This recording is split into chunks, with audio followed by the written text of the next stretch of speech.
doing bonsai is coming to realize and appreciate what each individual tree offers. We don't want them to all look alike.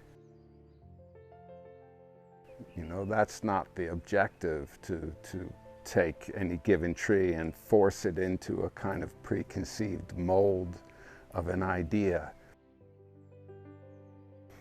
Rather, it's to study the tree and recognize it as an individual and see what its strengths and weaknesses are,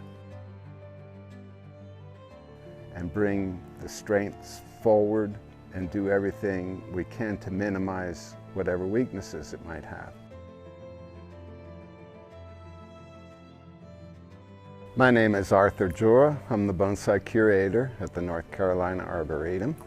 I started at the Arboretum in 1990, and that was before we had bonsai.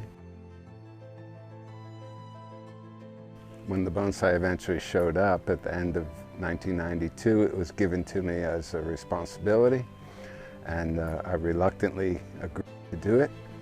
And then it gradually kind of took over my life and became what I've done with my time here at the Arboretum, which has added up to a lot now.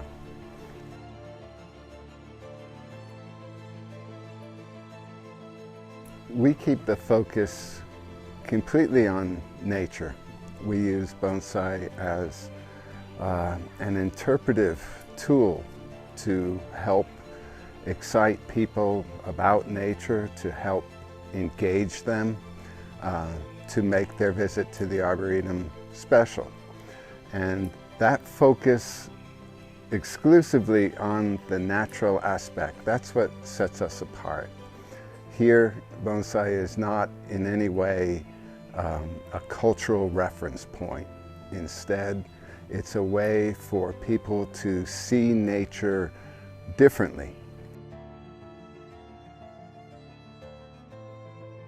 I like to go hiking and look at trees and absorb that natural influence.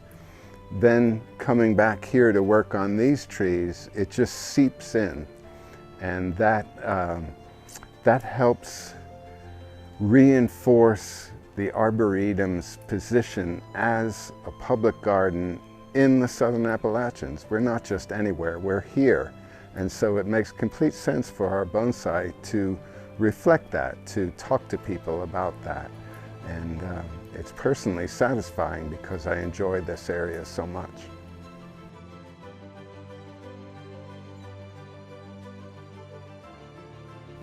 The most challenging aspect of doing bonsai, whether it's a single tree or a tray landscape, is to be able to shape the trees into the right look, the look that we want them to have, an authentic kind of representation of trees as we know them, but at the same time maintain their health as trees and their vitality.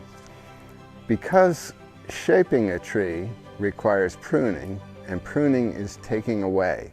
When you prune a plant, you're taking away its capacity to feed itself, and you're interfering with its process, which is to get big. Particularly trees, you know, they get big so that their canopies can be held up high above the other plants and they get the sunlight. Well, we're overriding that natural impulse that these plants have. And so to do that and at the same time maintain their health is really challenging.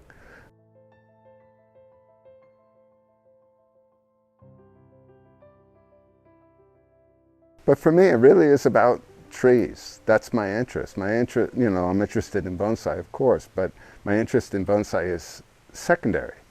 Bonsai is a means to an end. It's not the end itself.